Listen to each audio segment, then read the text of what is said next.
이렇게 많이 하시는 것 같은데 사실 정말 결정적인 것은 또 싫어하죠 또. 그것도 또 잔소리라고 듣잖아요. 영쌤홍쌤 구독자분들과 우리의 목표는 우리 아이가 책 좋아해서 평생 동안 스스로 책 읽는 아이로 키우는 거잖아요. 우리 좋은 대학 간 학생들하고 밥 먹으면서 얘기 나눠보면은 어릴 때 엄마랑 책 한 권 같이 읽었던 기억을 정말 최고의 추억이었다, 뭐 이렇게 뽑는 경우들이 되게 의외로 되게 많더라고요. 정말. 안녕하세요. 논술 강사이자 소설가 그리고 독서 교육가인 영쌤입니다. 저는 북튜버 홍쌤입니다.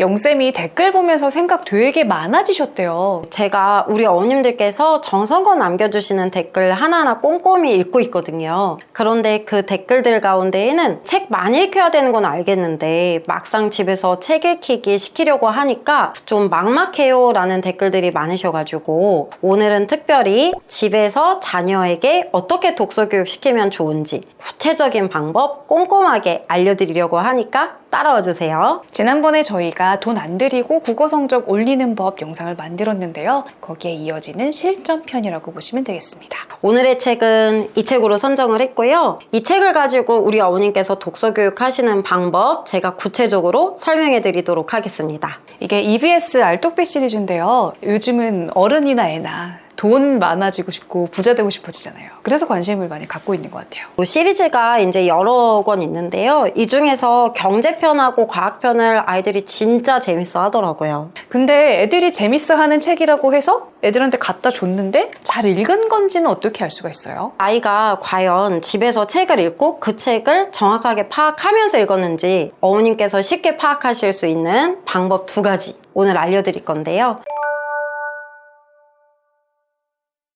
첫 번째는 그 중에 첫 번째는 우리 아이가 책을 읽고 감정적으로 반응을 하는가, 이 부분을 점검해 주시는 겁니다. 근데 이게 경제잖아요. 막 감동적인 뭐 애니메이션을 보고 펑펑 울 수는 있는데 경제책을 보고 막 감동받아서 울진 않을 거 아니에요. 좋은 질문이신 것 같은데요. 이런 책을 읽고도 감정적인 반응이 있을 수 있을까? 이거는 비문학 책인데 이런 의문이 드실 것 같아요. 그런데 제가 말씀드린 감정적인 반응이라는 거는 꼭 슬픔, 기쁨, 감동 이런 걸 떠나서 의문을 강하게 제기한다거나 엄마 나는 이 책을 읽고 필자가 이런 이야기를 했는데 그건 정말 틀렸다고 생각해, 이런 식으로 어떤 분노를 표출하는 감정도 괜찮거든요. 어느 정도 이상으로 아이가 직접 표현할 정도로 다양한 감정을 느껴서 강렬함을 느꼈다면 그건 책을 잘 읽은 거다. 네, 왜냐하면은요, 영화나 드라마 같은 경우는 배우의 감정이 화면에 고스란히 드러나잖아요. 거기다가 이제 감정의 몰입을 도울 수 있는 음악까지 깔리고요. 쿵쿵쿵 효과음 나고. 그쵸. 그래서 우리 아이들이 쉽게 빠져들고 또 감정적인 반응을 일으킬 수가 있는데 반해 책 같은 경우는 말 그대로 종이에 활자로만 가득하기 때문에 이 글자들을 우리 아이들이 제대로 해석하는 능력이 없다면 그 책을 읽고 내용 파악은 물론 아무런 감정적인 변화도 일어나지 않게 되는 거죠. 맞아요. 이게 책마다 갈등이 있을 것이고 가장 핵심이 되는 사건들이 있어서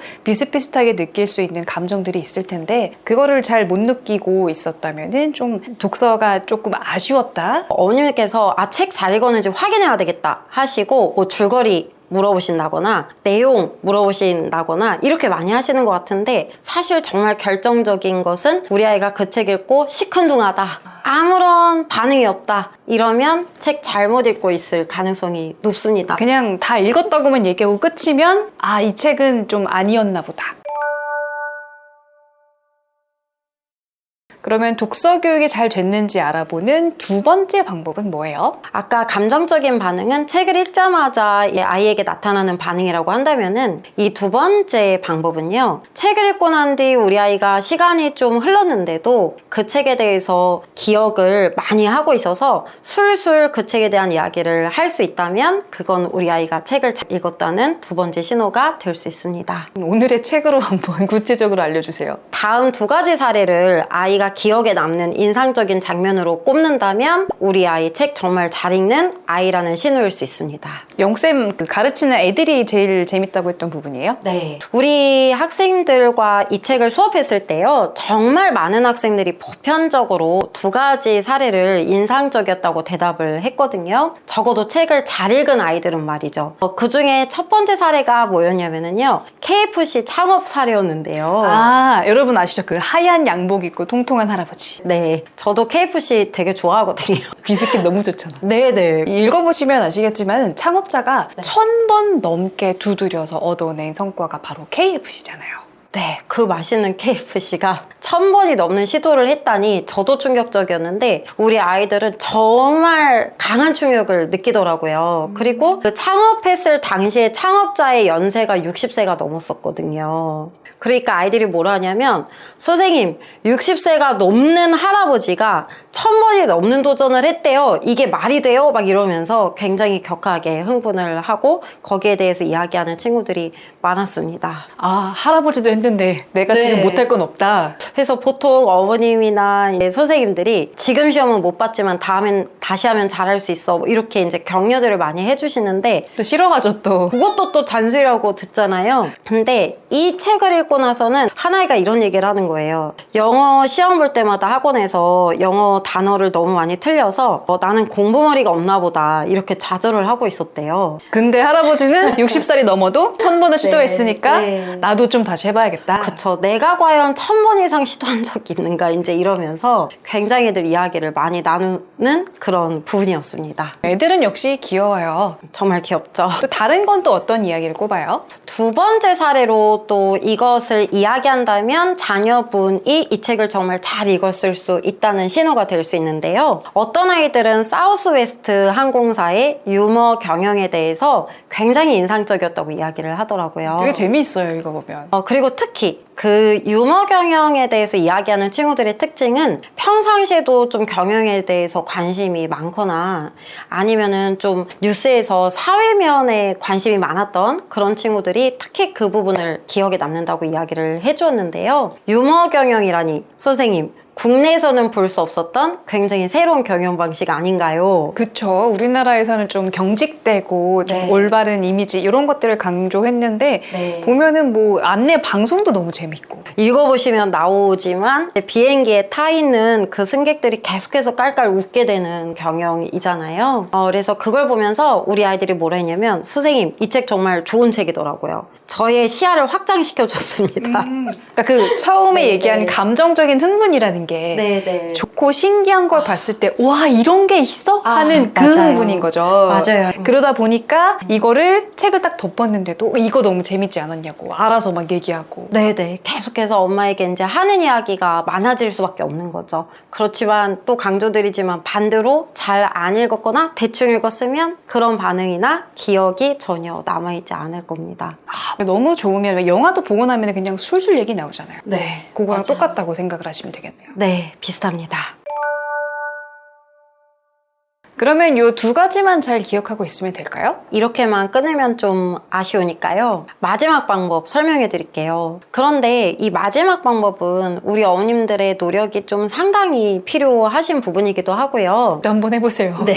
그리고 이 세 번째 방법을 우리 어머니께서 해내신다면 그건 정말 제가 미리 대단하시다라고 그렇게 말씀드리고 싶습니다. 이 마지막 부분은 우리 어머님께서 책 한 권을 아이와 정하셔가지고 같이 읽어보셔야 되거든요. 같이 읽어보신 후에 너는 이 책 읽고 인상적인 게 뭐였어? 엄마는 이 부분이 굉장히 인상적이던데 이렇게 아이의 어떤 인상적인 부분을 유도해 보시는 거예요. 그런데 이때 우리 아이가 정말 이 책의 어떤 핵심적인 부분과는 동떨어진 정말 사소한 부분을 이야기한다든지 아니면 책과 전혀 관계가 없는 뜬금없는 이야기를 하고 있다면 책을 잘못 읽었을 가능성이 높다고 판단하시면 됩니다. 그렇다고 혼내면 안 되는 거죠. 절대 안 되죠. 다시 한번 강조드리지만 우리의 목표는 영쌤홍쌤 구독자분들과 우리의 목표는 우리 아이가 책 좋아해서 평생 동안 스스로 책 읽는 아이로 키우는 거잖아요. 그래서 절대 야단을 치시면 안 되고요. 그냥 우리 어머니께서 속으로만 이 책은 아직 우리 아이가 읽기에 수준이 좀 높았나 보다 판단을 하시고 조금 더 수준을 낮추셔서 아이가 더 재밌게 온전히 이해할 수 있는 책으로 바꿔주시기만 하면 되겠습니다. 이게 사실 쉽지는 않잖아요. 애들 책 읽히기 위해서 엄마도 똑같은 책을 기간 안에 읽는다는 게 쉽지 않죠. 일도 하고 살림도 하고. 근데 그럼요. 같이 읽어주면 아이들도 정말 엄마도 같이 하네? 라고 생각하면 싫은 거여도 좀 꾸역꾸역 열심히 할 수 있는 힘이 나고요. 이 핑계를 댈 수가 없더라고요. 이 엄마도 같이 네. 읽으니까. 그래서 같이 노력해주고 있구나 하는 것도 알 수 있고 또 사실 같이 읽었기 때문에 어떤 부분이 좋았는지를 엄마가 그냥 다 알 수가 있잖아요. 우리 좋은 대학 간 학생들하고 밥 먹으면서 얘기 나눠보면은 어릴 때 엄마랑 책 한 권 같이 읽었던 기억을 정말 최고의 추억이었다. 뭐 이렇게 뽑는 경우들이 되게 의외로 되게 많더라고요. 정말. 같이 읽은 네. 시간 자체를 되게 좋아하는 것 같아요. 너무 좋아하는 것 같아요. 네. 그래서 힘들겠지만 그래도 힘드시죠? 그래도 한번 같이 네. 읽어주시고 네. 근데 이 책을 읽고 내가 제대로 이해한 게 맞나 궁금하실 수도 있는데 그런 부분이 있어서 영생몽생에서 책을 선정을 해서 다 소개를 하고 해설을 해드려요. 네. 그런 영상을 참고해 보시면서 좋을 것 네, 같습니다. 저희가 그런 영상을 부지런히 또 많이 올려드려야 되겠네요. 오늘 영상은 여기까지 할게요. 저희 채널 구독 많이 해주시고요. 앞으로도 자주 뵙겠습니다. 안녕. 비스킷 너무 좋잖아. 네네. 근데 그 맛있는 그 KFC도 창업을 하기까지 그 창업자가 다시 할게요. 맛있다는 거에 빠져가지고 네. 다시 보고 계시